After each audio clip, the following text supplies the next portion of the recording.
दोस्तों आपने कभी न कभी ट्रेन में सफर तो जरूर किया होगा, है ना? अगर नहीं किया है तो रेलवे स्टेशन या पटरी पर दौड़ती हुई ट्रेन आपने जरूर देखी होगी। लेकिन क्या आपने कभी सोचा है कि इन ट्रेन के डिब्बे कैसे बनाए जाते हैं या फिर उसमें लगे पहियों को कैसे बनाया जाता है? जिन पटरियों पर ये ट्रेन दौड़ती हैं उन्हें कैसे बनाया जाता है? शायद 20% लोग ये भी नहीं जानते हैं।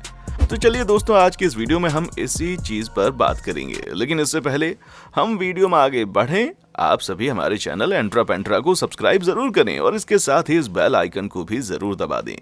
चलिए सबसे पहले बात करते हैं ट्रेन के डिब्बों यानी कि कोचेस की, क्योंकि इनके बिना ट्रेन के पहियों और पटरियों पर कोई काम नहीं हो सकता।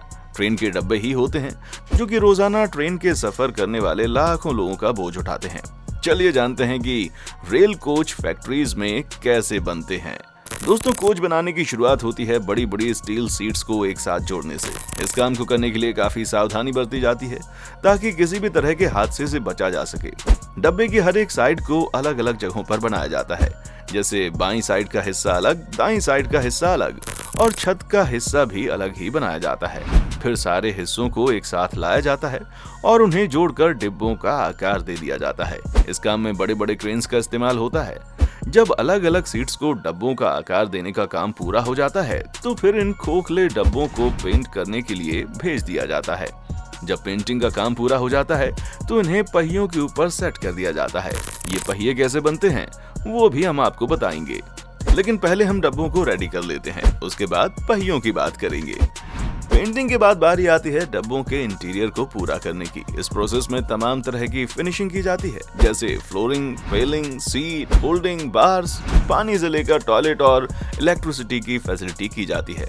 ये सारे काम हाईली स्किल्ड कारीगरों के द्वारा किए जाते हैं। एक बार जब सारे काम पूरे हो जाते हैं तो फिर डब्बों पर फाइल पेंटिंग करके उनकी फिनिशिंग कर दी जाती है।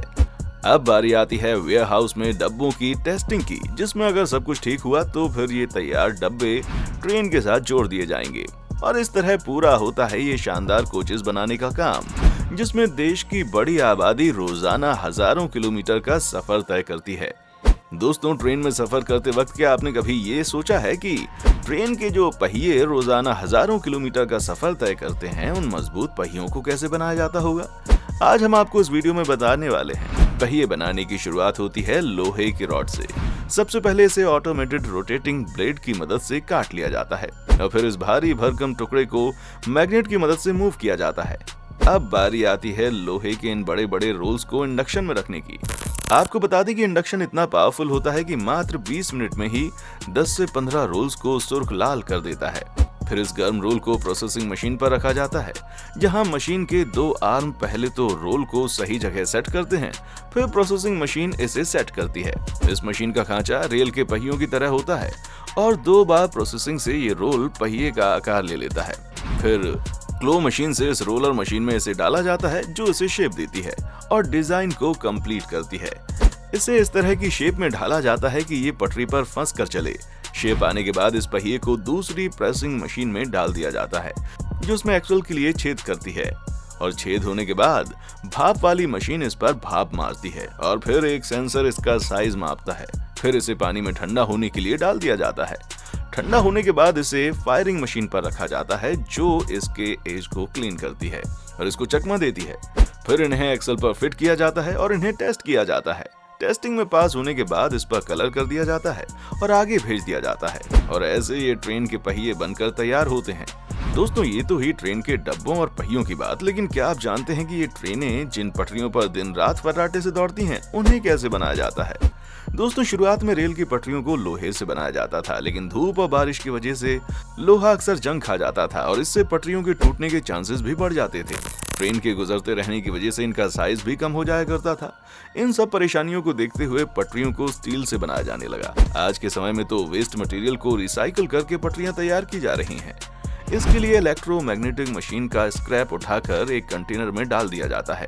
कंटेनर फुल होने पर ट्रेन की मदद से फर्नेस में डाल दिया जाता है। अब इलेक्ट्रिक करंट के जरिए सारे स्क्रैप को 1600 डिग्री सेल्सियस पर पिघलाया जाता है।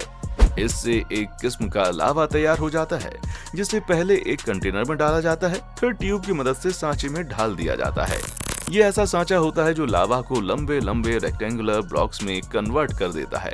आपको बता दें, इन ब्लॉक्स को ब्लूम कहा जाता है। अब एक पावरफुल हीट टॉर्च की मदद से इन्हें 3.5 मीटर के टुकड़ों में काट कर अलग कर दिया जाता है। क्रेन इन्हें फिर से फर्नेस में डाल देती है, जहां इन्हें फिर से 1200 डिग्री सेल्सियस पर 5 घंटों तक गर्म किया जाता है। अब ये लाल हो चुके स्टील को कन्वेयर बेल्ट की मदद से दूसरे मशीन तक पहुंचा दिया जाता है, जहां रोलर लगा होता है। अब जैसे ये स्टील ब्लॉक इन रोलर से गुजरता है, इसकी लंबाई बढ़ जाती है। जब स्टील इस मशीन के भीतर से 3 से 4 बार गुजर जाती है, तब ये अपनी लंबाई से 4 गुना तक बढ़ जाती है। अब एक बार फिर से ब्लेड इन्हें 4 हिस्सों में काट देती है। अब एक बार फिर से इन्हें फर्निशिंग में गर्म किया जाता है और गर्म होने पर दूसरे सांचे में ढाल दिया जाता है, जो उसे पटरी का आकार दे देता है। अब इसके एजेस को काटकर इन्हें ठंडा होने के लिए रख दिया जाता है। ठंडा होने के बाद इन्हें ट्रेन के पहियों के नीचे से गुजारा जाता है, जो फैक्ट्रीज में ही लगी होती हैं। ऐसा करने से इन पटरियों का शेप भी सीधा हो जाता है, साथ ही इनकी टेस्टिंग भी हो जाती है। तो दोस्तों, ये है उस ट्रेन से जुड़ी कुछ महत्वपूर्ण जानकारी, जिस ट्रेन में कई हजारों लाखों लोग रोजाना सफर करते हैं। तो दोस्तों, कैसा लगा आपको हमारा ये वीडियो? नीचे कमेंट बॉक्स में आकर जरूर बताएं। और इसी के साथ अगर आपने अभी तक हमारे चैनल को सब्सक्राइब नहीं किया तो अभी कर लें। देखने के लिए शुक्रिया।